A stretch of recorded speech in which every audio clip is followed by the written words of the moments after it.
सच्चा शिष्य कौन? कई बार हम जानबूझकर किसी के बहकावे में आकर गलत काम कर देते हैं, जिसका पछतावा हमें बाद में होता है। आज इस बहुमूल्य कहानी से हम जानेंगे कि जीवन में गलत काम को करने से कैसे बचें। क्योंकि आज जो हम करते हैं, उसी का परिणाम हमें भविष्य में देखने को मिलता है। और यह आपने अपने आसपास के जीवन में भी देखा होगा कि कोई व्यक्ति गलत काम करता है तो उसका नतीजा भी गलत ही होता है।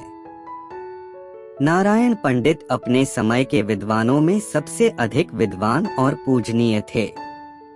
नगर के बाहर जंगल में उन्होंने अपना आश्रम बना रखा था, जिसमें दूर दूर से विद्यार्थी पढ़ने आते थे। पंडित जी के आश्रम में किसी प्रकार का भेदभाव या ऊंच नीच नहीं होती थी।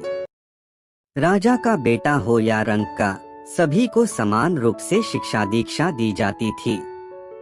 पंडित जी के एक ही पुत्री थी जो तेजी से युवावस्था की ओर बढ़ रही थी। पंडित जी चाहते थे कि जल्दी से जल्दी योग्य वर ढूंढकर उसका विवाह कर दें और इस फर्ज से मुक्त हो जाएं। उनकी बेटी बड़ी सुशील और बुद्धिमान थी। पंडित जी ऐसा ही नेक और बुद्धिमान युवक उसके लिए ढूंढना चाहते थे। एक दिन नारायण पंडित के मन में विचार आया कि क्यों न मैं अपने सभी शिष्यों की परीक्षा लूं। इन सब में जो भी सबसे अधिक बुद्धिमान होगा, उसी से मैं अपनी बेटी की शादी कर दूंगा। दूसरे दिन पंडित जी ने सभी शिष्यों को बुलाकर कहा, देखो शिष्यों, मैं एक परेशानी में फंस गया हूँ। कैसी परेशानी गुरुजी? धर्मसेन नामक युवक ने पूछा।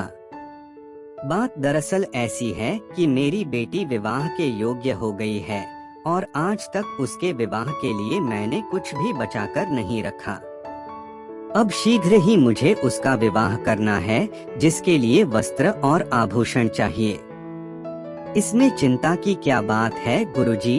एक युवक ने कहा, मेरे पिता नगर सेठ हैं। आपके एक आदेश पर मैं हजारों स्वर्ण मुद्राएं लाकर आपके चरणों में डाल सकता हूँ। नहीं नहीं गुरुजी, आप मुझे आदेश दें। मैं इस राज्य का युवराज हूँ। आपके इशारे पर मैं आपके कदमों में धन का ढेर लगा दूंगा। इसी प्रकार बहुत से युवकों ने अपने सामर्थ्य के अनुसार धन देने की प्रार्थना की, किंतु पंडित जी ने किसी का प्रस्ताव स्वीकार नहीं किया और बोले, नहीं नहीं, इस प्रकार मेरा सारा मान सम्मान धूल में मिल जाएगा। लोग कहेंगे कि नारायण पंडित ने भिक्षा लेकर बेटी के हाथ पीले किए हैं। फिर आप ही कोई रास्ता बताइए गुरुजी कि इस समस्या का समाधान कैसे हो? एक युवराज ने कहा। देखो शिष्यों, हमें कोई ऐसा रास्ता तलाशना है कि सांप भी मर जाए और लाठी भी ना टूटे।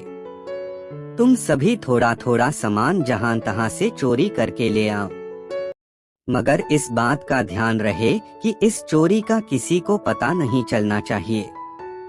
अगर दाएं हाथ से चोरी करो तो बाएं हाथ को पता न चले कि क्या चुराया गया है। यह चोरी एकदम गुप्त होनी चाहिए। इस प्रकार तुम्हारे गुरु की लाज बच सकती है। आप चिंता न करें गुरुदेव, सभी शिष्यों ने एक साथ कहा, हम ऐसा ही करेंगे। इस प्रकार सभी शिष्य अपने अपने प्रयासों में लग गए। जो भी शिष्य कोई वस्त्र आभूषण चुरा कर लाता, वह चुपचाप पंडित जी को दे देता। कुछ ही दिनों में गुरुजी के पास ढेरों चीजें एकत्रित हो गई। हर शिष्य द्वारा चुराकर लाई गई वस्तु पंडित जी अलग अलग रख रहे थे। कुछ दिन गुजर जाने के बाद पंडित जी ने देखा कि लगभग सभी शिष्य कोई न कोई चीज चुरा कर ले आए हैं, मगर धर्मसेन नामक युवक आज तक कोई चीज नहीं लाया।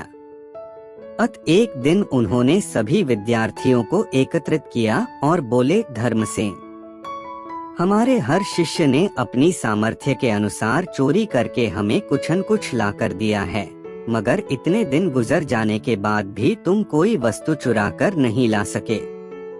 क्या तुम नहीं चाहते कि तुम्हारे गुरु जी की चिंता दूर हो? चाहता हूँ गुरुदेव। दिल से चाहता हूँ। फिर तुम आज तक कोई चीज चुराकर क्यों नहीं लाए? कैसे चुराकर लाता गुरुदेव? आपकी आज्ञा ही ऐसी थी जिसने मुझे बार बार चोरी करने से रोका। क्या मतलब? नारायण पंडित पैनी नजरों से उसकी ओर देखने लगे। अन्य शिष्यों ने भी चौंक कर उसकी ओर देखा कि गुरुजी ने स्वयं चोरी करके लाने को कहा था, फिर यह किस आज्ञा की बात कर रहा है? गुरुजी, धर्मसेन ने कहा, आपने ही तो कहा था चोरी करके लाना है, लेकिन इस चोरी का किसी को पता न चले, यहाँ तक कि दायां हाथ चोरी करे बाएं हाथ को भी पता न चले। हाँ कहा था, मगर इसमें क्या परेशानी थी? गुरुदेव, आपने ही तो हमें यह सबक सिखाया है कि ईश्वर सब कुछ देखते हैं, फिर मैं ईश्वर से इस चोरी को गुप्त कैसे रख सकता था? बस यही कारण है कि मैं आज तक कुछ भी चुराकर नहीं ला सका।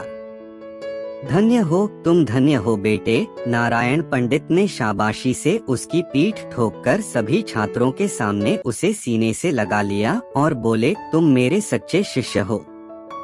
फिर अन्य शिष्यों से मुखातिब होकर बोले, देखो शिष्यों, मुझे इस बात की खुशी है कि तुम सब मेरे आज्ञाकारी शिष्य हो और तुम सब ने मेरी आज्ञा का पालन किया।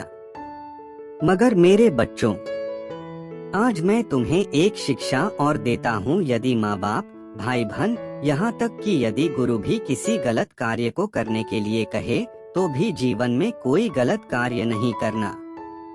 तुम लोगों की बुद्धि परीक्षा और अपनी पुत्री के लिए योग्य वर ढूंढने हेतु ही मैंने यह सब नाटक किया था। धर्मसेन को मैं अपनी पुत्री के योग्य वर मानता हूँ। आशा है इस पाठ से तुम सभी ने एक नया सबक सीखा होगा। जाओ, अब जो जो वस्तुएं तुम जहाँ जहाँ से चोरी करके लाए हो, क्षमा मांगकर सभी वस्तुएं वापस कराओ। गुरुदेव, हम मानते हैं कि भाई धर्मसेन हम सबसे योग्य हैं। हम इसे गुरु जामाता के रूप में स्वीकार करते हैं। सभी शिष्यों ने एक स्वर में कहा और धर्मसेन को कंधों पर उठाकर खुशी से नाचने लगे। आपको बस यह